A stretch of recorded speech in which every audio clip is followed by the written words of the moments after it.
अगर कभी आपके शहर पर न्यूक्लियर अटैक हो गया तो आप क्या करेंगे? सोचिए, एक पल में सब कुछ खत्म हो सकता है। घर, लोग, सपने, सब राख में बदल सकता है। लेकिन क्या वाकई आप कुछ कर सकते हैं ताकि जिंदा बच सकें?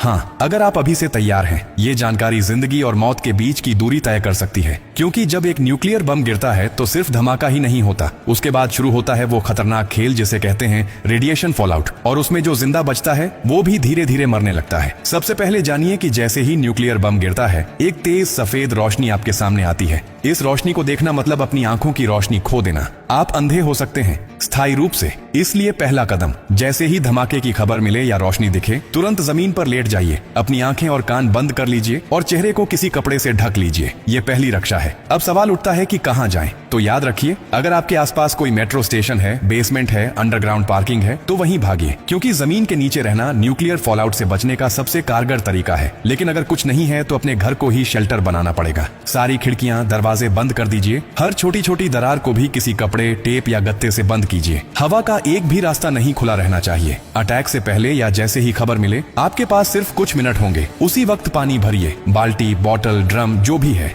याद रखिए, अटैक के बाद पानी में रेडिएशन मिल सकता है। नल से पानी बिल्कुल मत पीजिए, इसीलिए पहले से स्टोर किया हुआ पानी ही जिंदगी बचाएगा। खाने के लिए ड्राई फूड रखें, बिस्किट, ड्राई फ्रूट्स, पैकेज्ड खाना जो बिना पकाए खाया जा सके। अगर गलती से आप बाहर थे और रेडिएशन में एक्सपोज हो गए तो जैसे ही अंदर आए, कपड़े उतारिए, उन्हें एक पॉलीथिन में बंद कर दीजिए और खुद को साबुन और स्टोर किए हुए पानी से अच्छे से धोइए। याद रहे, नल का पानी नहीं, सिर्फ स्टोर किया हुआ पानी इस्तेमाल करना है। न्यूक्लियर ब्लास्ट के बाद सबसे खतरनाक समय होता है पहला 24 घंटा। इस दौरान बाहर जाना मतलब मौत को बुलावा देना। इसीलिए 24 घंटे अपने शेल्टर से बाहर बिल्कुल मत निकलिए। अगर सरकार की तरफ से संपर्क हो जाए तो निर्देशों का पालन कीजिए। लेकिन अगर कोई सूचना नहीं मिले तो कम से कम 72 घंटे तक बाहर मत निकलिए। 3 दिन, सिर्फ 3 दिन अगर आपने सही तरीके से बिता लिए तो जान बच सकती है। और हाँ, टेक्नोलॉजी की भी तैयारी कर लीजिए। न्यूक्लियर अटैक के बाद एक इलेक्ट्रोमैग्नेटिक पल्स EMP उठती है, जो आपके मोबाइल, लैपटॉप, इलेक्ट्रॉनिक चीजें सब खराब कर सकती है। इसलिए एक पुराना एंड्रॉइड फोन, एक पावर बैंक और एक वॉकी टॉकी को एल्यूमिनियम फॉइल में लपेटकर किसी स्टील बॉक्स में रखें। ये आपको बाकी दुनिया से संपर्क में रखेगा।